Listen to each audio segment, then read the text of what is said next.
Morning, everyone. As you can see, I'm on my way to work and I have bags under my eyes. I'm absolutely exhausted.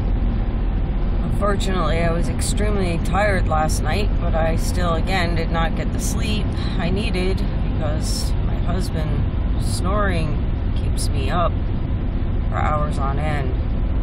But it's on for another day, and hopefully he'll go to a sleep clinic eventually.